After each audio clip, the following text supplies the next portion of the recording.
C Joseph Vijay எனும் நான்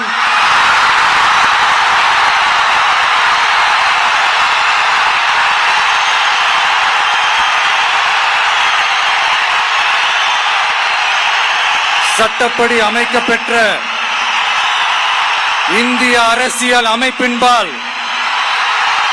உண்மையான நம்பிக்கையும் மாறா பற்றும் கொண்டிருப்பேன் என்றும் இந்திய நாட்டின் ஒப்பில்லாத முழு முதல் ஆட்சியையும் ஒருமையையும் நிலை நிறுத்துவேன் என்றும் தமிழ்நாட்டு அரசின் முதலமைச்சராக உண்மையாகவும் உளச்சான்றின்படியும் என் கடமைகளை நிறைவேற்றுவேன் என்றும்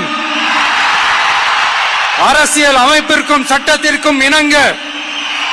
அச்சமும் ஒருதலை சார்பும் இன்றி விருப்பு வெறுப்பை விலக்கி